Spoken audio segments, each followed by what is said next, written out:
we are going to identify and recap on the anatomy and function of the skin. So hopefully you will be pretty savvy on this. If not, then get your ears pricked up, because you need to be listening to this point as well. It's always good to have a refresher. Every day is a school day, and not one person out there knows everything, including me. So if there's anything that I can't answer, I'll do my best to answer it this evening. But if I can't answer it, then I will find out the answer, because I need to know for myself. But also, obviously, I'll feed that back to anybody that asks any questions as well. Okay. We're also going to look at ways to identify and improve common skin winter concerns, and also actually explore the impact of stress and seasonal effects on the skin, which I'm sure some of us are already kind of going through, or have clients that are going through, and we would love to help them out with this. We have this awkward kind of, what do we talk about? What can we ethically talk about, during this pandemic? What sort of things can we put out on social media? And hopefully you're going to get some topics after this today that you can utilize out there to your clients as well as for yourself. So these are some of the concerns that I came up with. Pretty much similar to what you guys did, actually. Common winter ailments. Just think of the content though, guys, from this. So all those things you've just posted there in that chat, I would like to think that you have posted about that in the last few weeks, or in the last few, particularly since the weather has turned a little bit and we've got pretty nasty weather out there, and we're being encouraged to go outside and exercise outside. Hopefully we are then thinking about how we can utilize education across our social media channels to encourage interaction and to help keep our businesses alive, because it's a very difficult time for us right now. So just think of the content, guys, and I mean that. So you've got all those things that you've just mentioned. We can see a few on here: dehydrated, acne. We are going to touch on acne today, but we are obviously going to cover that more in the next workshop that I have in a week or so's time. Dry skin, absolutely. Chapped skin. I'm a little bit chapped on my lip here at the moment.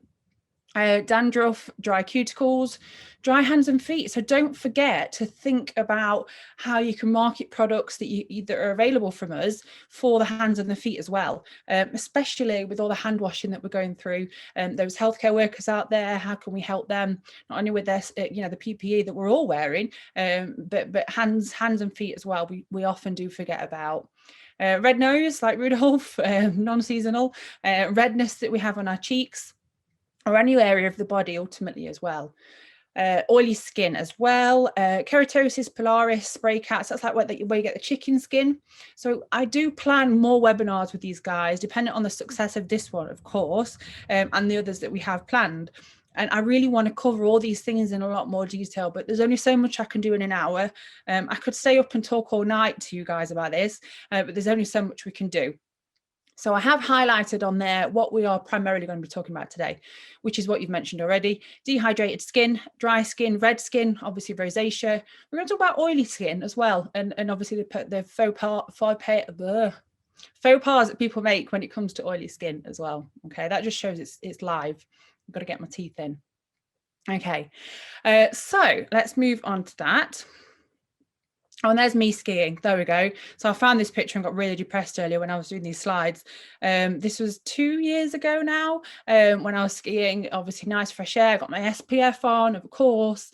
But yeah, this is obviously the winter ailments that we can get from our skin as well, in particular in situations where we are doing winter sports and things. Okay, so I think it would be important at this point to think about how the skin works before I ask you any more questions. And hopefully, again, we're all too familiar with this. So just a few buzzwords that we're going to think about now while this 3D version of the skin just rotates around there and tracks your attention a little bit. So we're going to think about protection. So how the skin is protective. So we've got a lipid layer, that oily lipid layer that sits on top. We're going to be talking about that quite a lot today, this barrier function. That is there to protect the skin. Without that, that is when we start to have situations that occur and the skin health is compromised. Okay. It also helps us with sensation. The nerve endings that we have as well will help us as a sensory organ. Heat regulation. So we shiver when we're cold, we sweat when we're hot. That's exactly what the skin is designed to do. It's designed to keep us at that optimum temperature. Control of evaporation. So this is important too. We're going to use a term called transepidermal water loss. Bear with me, I'll explain that as we go along. But that is moisture loss from deep within the dermis, so that live part of the skin that keeps everything going. We lose moisture out of that area when that protection isn't functioning properly. So in order for the skin to be healthy, all these things have to be working properly. There's quite a lot to be thinking about and quite a lot to be going on there, isn't there? Storage and synthesis, so we need to store relevant minerals and vitamins within the skin in order for it to function correctly, as well as hydration, antioxidants, and all the above. We're going to be covering this as well. I've got a lot to get through, haven't I? Absorption as well, so what we're putting on the skin, so whether it's a topical application, how is it getting underneath the skin, and ultimately all of the above is going to help prevent some of these things from getting underneath, which is what we need to happen to enable skin health as well. So water resistance as well. So that oily layer, it helps prevent dehydration when it's functioning properly. It helps prevent water actually damaging the skin and causing problems to the skin as well when it's functioning correctly. Aesthetics and communication. So obviously we use our skin, and our skin is what is, you know, is our skin ultimately. So it is and can be and will be connected to our emotions. So if we're not feeling good about ourselves and our skin is in poor condition and we look in the mirror and it's grey and there's areas of dryness, it's going to affect our mental well-being as well. So it's so important that we get these sort of things right and these fundamentals correct for our clients, and how we can help them with the content that we're going to learn some of tonight. I don't expect you to put posts out there with all this in there. Just take snippets from it, make some notes. This is being recorded. I'm not sure how we're going to be sharing this, but at the end of it, we are going to have a shareable blog for you that you can utilize to your clients as well. Okay, so it's really, really important. I'm just going to grab a drink. To understand the fundamentals behind skin health in order to explain and understand how everything's going to be working that we're going to cover now. Okay, so this is where it goes wrong because I've set some polls. Let's just hope this works. So skin cell turnover time. So shout it at the screen. But what I would rather you do is answer this poll. Let me find the right one. Okay. Now, this just gives me an idea on where we're at with who I've got on here. And also, you know, this is healthy skin. So what is healthy skin cell turnover? And just making sure we're all on the right page. But don't worry if you get it wrong. It's not here. You know, it's anonymous. It's just here. So that's why we're here this evening. We're here to learn things as well. Let's have a little look while they come through. Do a little sing and a dance. There's a few of you on here. Okay, that's interesting. I can see why 2 of the options have been said there. I've been a bit naughty really with the answers. Okay, that's brilliant. I think that is everybody coming through. I'll leave it at that. That shows that you're all still awake and you are listening as well, which is fantastic. So 73% of you said the actual correct answer. Now this is a guide. Let's be honest. They say 4 to 6 weeks. So those of you that said 6 weeks, you know, I get what you're saying. However, from the evidence that I'm presented with, I've read in the past, what we tend to find is that the 6-week mark or the 4 to 6 week mark is usually in that of older skin and skin that may be of not of optimum health. Okay, so 28 days is that optimum healthy skin cell turnover.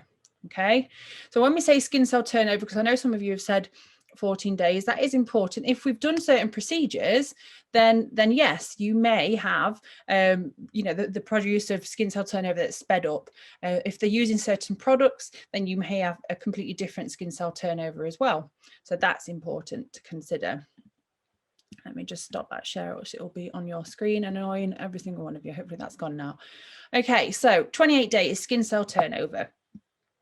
Let's have a look at why I've brought that into it. So this is where I've messed up with all these snazzy graphics and I forget to press click and then they don't come. So that was supposed to be going while you were doing the poll, but it never works out that way, does it? Anyway, so hello, fellow skin geeks. I do salute you for being here this evening and giving up your evening. So I've found some fun facts for you just to get things going a little bit before we get started. So the skin makes up approximately 12 to 15% of our body weight. Interesting. You can blame that, not the sausage rolls. The average person has 20,000 square centimeters and 300 million skin cells. That's ridiculous. This is the gross bit. We shed around 700 grams of skin a year. That's me washing my bed in every day. Approximately 60,000 particles in 1 hour. That's insane. By age 70, we'll have lost almost 48 kilograms of skin. Ridiculous. Each 3 centimetre square has approximately 10 hairs, 15 sebaceous glands, and 100 sweat glands, and 100 centimetres, tiny, tiny little blood vessels.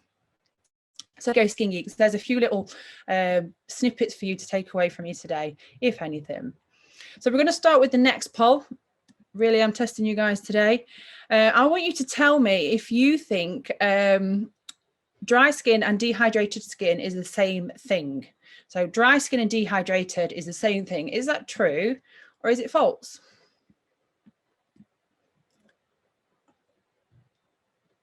Oh, there's some savvy people on here. I'm being tested today.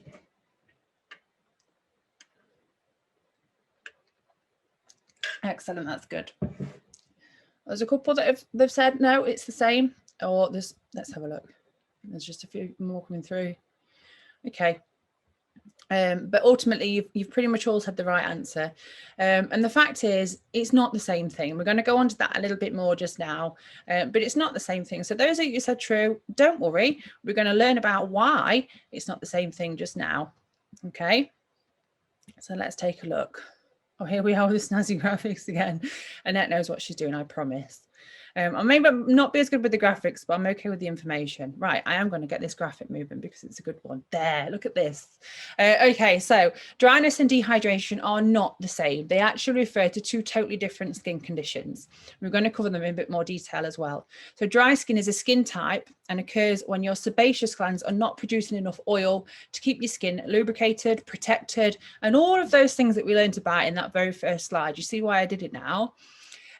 Dehydrated skin doesn't always feel flaky or itchy. From experience, it can actually often feel quite oily. So then you start, your client gets confused with the products that they think they need, especially when you're recommending them something else. It's effectively stripped of all its naturally occurring sebum and oil, which leads to that skin feeling tight. It even might feel extra greasy with that in mind as well. So you get a few red herrings when it comes to dehydrated skin. So you'll have somebody, there are other things to look for. We'll come on to that in a minute. I'm going to move on to the slide. So I'll tell you everything before we've got onto it and you'll be staring at the same slide. But yes, they are two different things, but often confused by our client, especially when we start to think about products that we're going to recommend. Okay. So we're going to start with dry skin. So the winter air and obviously being outside, coming back into the central heating, jumping in the car with the air conditioning, going to work with air conditioning, whatever it is, the PPE, everything at this point in time as well, is particularly harsh on our skin. And when we throw that in combination with the extremes of temperature and everything else going on, then it will have an impact on the skin. There is some slides a little bit later on about stress and the impacts of skin. Again, that's another webinar altogether, definitely, that we could think about planning. But all these things will have a negative impact on the skin health. So dry skin naturally produces less of this sebum, this oil that keeps everything lubricated and functioning as it should. It's your skin's natural lubricant that's created. Without that lubricant, it feels tight, undernourished, and in particular, you will find that in winter months when we've not been looking after it. So to combat this, what sort of things would you recommend? So me personally, if it was my skin or if it was a client's skin, I'd be recommending something that's quite emollient rich. So an emollient rich type of moisturizer. These creams are usually oil-based, and it's exactly what dry skin needs to actually lock in that limited amount of sebum and oil that they create. What we want to try and do is optimize sebum production and oil production, and we're going to do that with professional treatments, but we can't do that right now. So we're just going to try and lock in as little moisture that there is, but prevent any further moisture loss as well. That would be my ample opportunity with a client like this. So let's just touch on what an emollient is right now, just for a little bit. It's a moisture-rich agent. It's going to prevent transepidermal water loss. We're going to come on to that a little bit more in a moment. If you think of it as filling the cracks in our skin's barrier, they can sometimes be too heavy, and they can lead to clogged pores. So that's why it's important to work out your client's skin type, you know, and do a trial and error sometimes with the sort of products that we're going to recommend. How often you can use it, they can generally be used regularly and liberally, dependent on the skin type. But if you've got someone who is naturally oily skinned and or dehydrated, then the last thing you want to be turned to ultimately is that emollient as well. So it's good that we have these fundamentals in place. That's why we do consultation. We're going to come on to virtual consultations and things to consider in a moment as well. Emollients work well with the other ranges of skincare ingredients as well, so that's good. You can actually pair them with other moisturizing agents that are occlusive, so they help keep water and moisture in, and humectants, so things that are hydrophilic, things that like water. That's what you're looking for when it comes to products like that. What happens is they're going to coat and cover the skin. They're going to attract the water. They become hydrophilic, so they like the water. Hydrophilic, water liking, respectively. So they can also be combined with other actives, such as anti-inflammatory or even antioxidant properties. Okay, so emollients, you tend to find, you know what, they are in most products now, but just have a little look. If you're looking for something more emollient rich for those sort of skin types, then that's something to be thinking about. This is a big one here, and that's if you've got someone with dry skin, you want to avoid pairing emollients with ingredients that have potentially irritating side effects. Now, the sort of things like AHAs, retinols, BHAs are common examples, and we use them a lot in our industry. I know this, and you know this. But sometimes with dry skin, and if we're recommending emollients and dependent on the severity of the dry skin, then that's just going to exacerbate the problem. So it's really, really important. As I say, sometimes it is trial and error, and it is a case of a journey. We know these things are going to get worse before they get better, 9 times out of 10 most of the time. And as long as we've preempted our client for that, then we're okay. Okay. So this is where we're going to talk about transepidermal water loss. I did promise you that. So transepidermal water loss, think of that outer layer of the skin, that lipid barrier, that protective barrier, as being made up of tiles and grout. Now, those of you that follow me on social media seen that I was tiling my new house roof the other day, so I'm always thinking about terminology to help teach people understand. Basically, welcome to my brain. This is how I think about things because it helps me remember. So the cells of the tiles, and when the grout or that lipids in between them are cracked and missing, the skin will become dry and flaky, it'll become red, it will become itchy, and all of the winter skin problems are down to, or most of the winter skin problems are down to some form of evaporation or transepidermal water loss. So it's often not talked about and or misunderstood, and that's why I really wanted to kind of at least promise you one slide on it today. There's so much more that we can cover on it, and things that we can think about. But it's really, really important to understand, okay, I get it. So, it's kind of like having that protective barrier off, and we're losing all the goodness from without the skin. And the reason that we've lost that barrier is because they may have poor skin habits, because it's seasonal, it could be systemic. I'm going on to one of the next slides, so I'm going to stop. But this is where it all kind of rolls in, and we're hopefully starting to click with it that little bit more if we didn't already. So a compromised barrier is going to allow that moisture to easily escape. So think about evaporation. Of a few times in the blog afterwards, actually, we're referring back to GCSE chemistry. I used to hate those lessons, but it's all coming back to haunt me now, because now those little things that I remembered, there's a reason I remembered them, because it helps me move forward with things like this and help educate my clients. So not only does the compromised barrier allow moisture to easily escape, but it also is going to allow bacteria to get in. So that's when we start to have acne concerns and things like that, alongside other things that are going on as well. So that's what we're going to cover a little bit more in the acne workshop, and it's important that we spend some time specifically on that area as well. So if you think of an emollient as that grout that's going to hold everything together, it's going to fill in these gaps, it's going to smooth, it's going to soften the skin. That's why I'd be recommending an emollient for those with dry skin. Dehydrated skin, okay, completely different story. Most of you said that was right, and you were right to do so. So dehydrated skin doesn't always feel flaky or itchy. It can often feel quite oily. So they'll say, do you know what, it feels dry but oily at the same time. You know, you get this confusion from the client when they're trying to explain to you. They may have excessive breakouts, they may have occasional breakouts, they may have full-blown acne. You know, and that, you know, what you will find about acneic skin is 9 times out of 10 it's ultimately so dehydrated. And somebody's already said that, I saw it in the chat, and that was about over scrubbing, over exfoliation, and we're going to come on to that as well. Big hint for dehydrated skin over dry skin. Usually from experience, we're looking at pores. So we might see the pore size is enhanced. So we see larger pore sizes.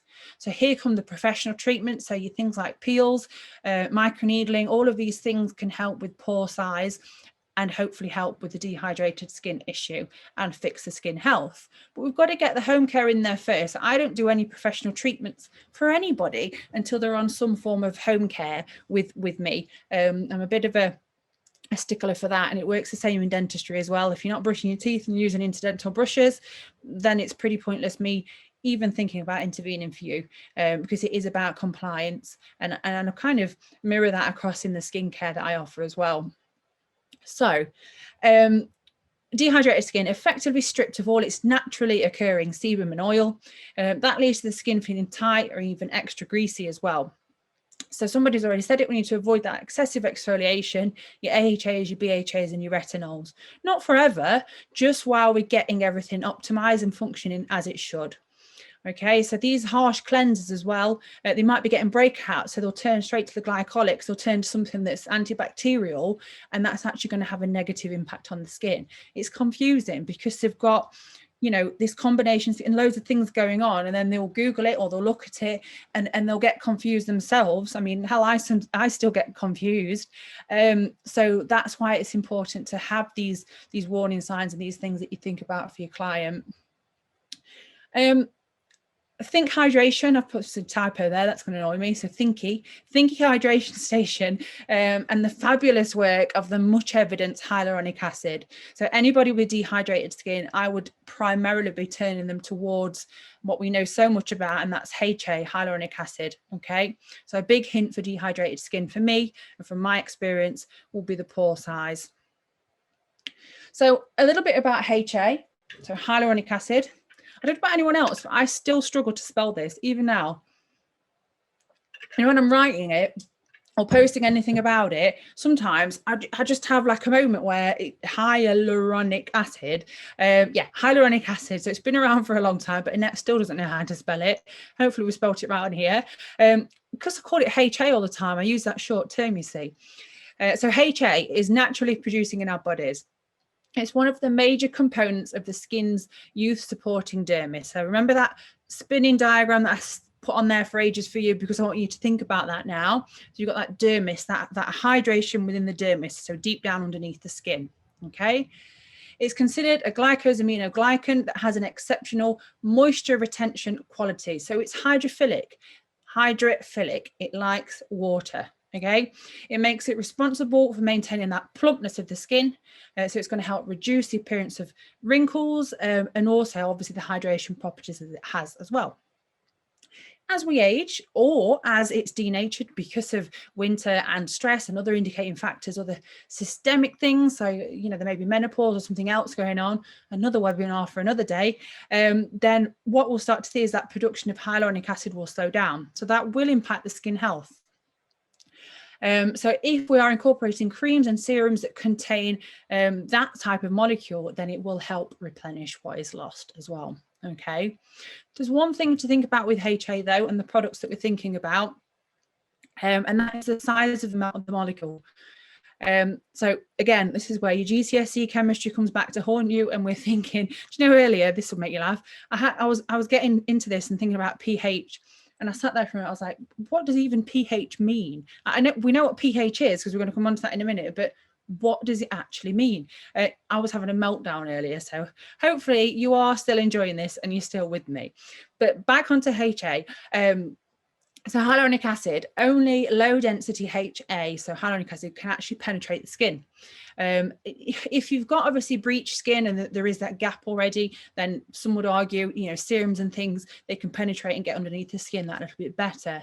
But that is important to remember and think about the products that you are going to be recommending and or utilizing and the size of that HA particle and how it's going to work. That's important. That's something to ask the distributors. That's something to ask the brands when they are obviously talking to you about their product, their specific products. You know, think about that, because that's important. How, you know, it's not just going to sit topically on the skin like these products that we buy from the supermarket. How is it going to be different? And what you will find about the brands from Shop Beautiful is they do have, from the ones that I've seen, there is some evidence, you know, behind them, and that's important for you to see. At whatever level you are at, you need to understand that what you are recommending and how it's going to work. HA is also great as an antioxidant. So let's have a show of hands. Is everybody really confident about what an antioxidant is? Be honest. So we're seeing quite a few hands coming up, so that's good. But I'm going to refresh on it anyway, because it's always good. And I've already said today that every day is a school day. So an antioxidant. So when our skin is unhappy and put under pressure that it doesn't like, we start to create something that's called reactive oxidative stress. So we are reacting to something underneath there that's upset it.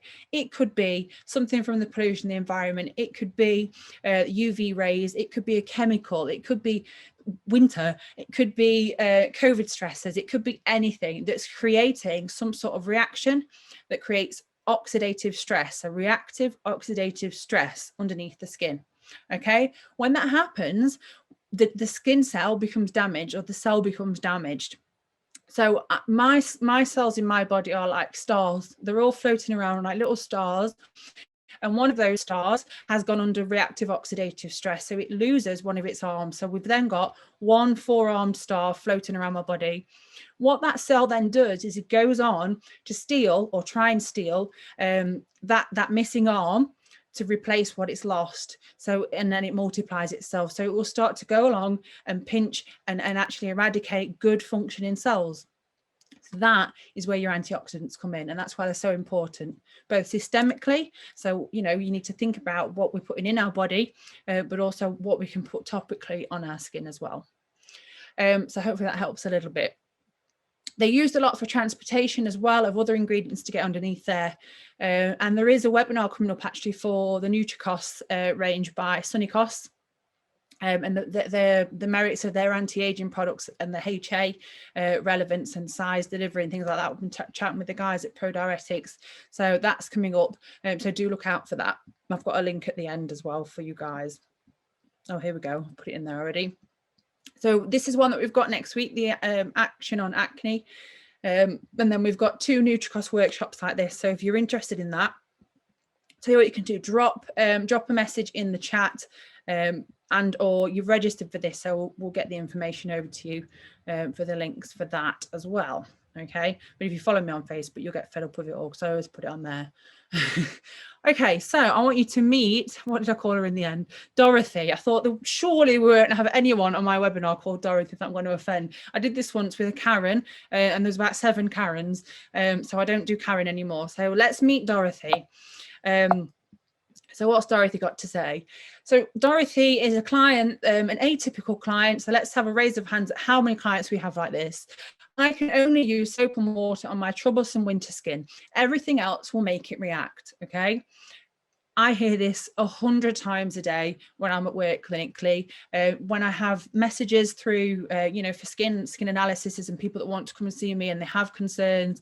I hear this all the time, only too often, okay? So let's investigate why Dorothy feels like that. Does anybody know? This is your last poll of the day. Let me find this out for you. So this is where I couldn't remember what pH actually meant. I mean, how many of us do know? There we go. So pH, so the pH is basically the measurement of the acidity of the skin. Okay.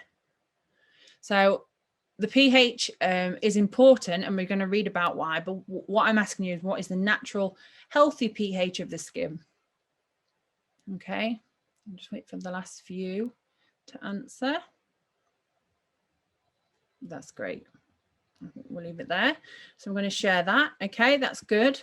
So don't worry if you've got this wrong. That's what you're here for this evening. So not a problem. Okay.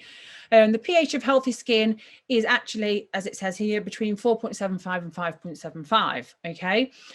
Some of you have said actually 7.5 to 8. I know why you've said that, because it's a familiar pH. It'll make sense in a minute.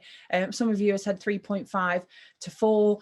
Obviously, the 4.75 to 5.75 is the one that I've picked out from all the studies, the one that we know that we find routinely along the skin.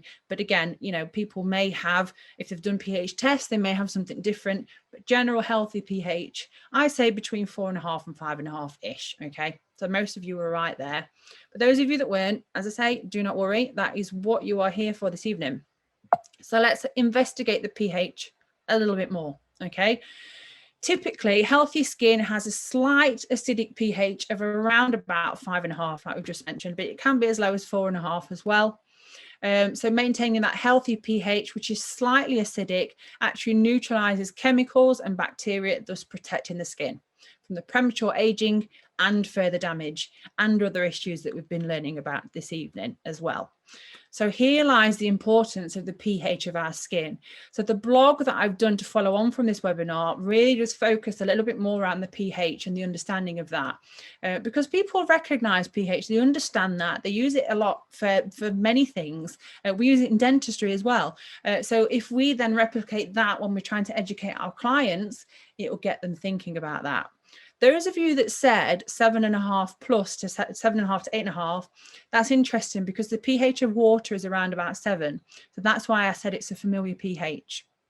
But if the pH of water is about 7, which makes it quite alkaline, and the pH of our skin is 5.5, then when we've got Dorothy that's using soap, which is normally around about 8, so that's even more alkaline, and water, can you imagine the pH of her skin after she's washed her skin with soap and water for 15 years? Then we give her something that's going to whack that pH of her skin right down, and she becomes reactive to it initially.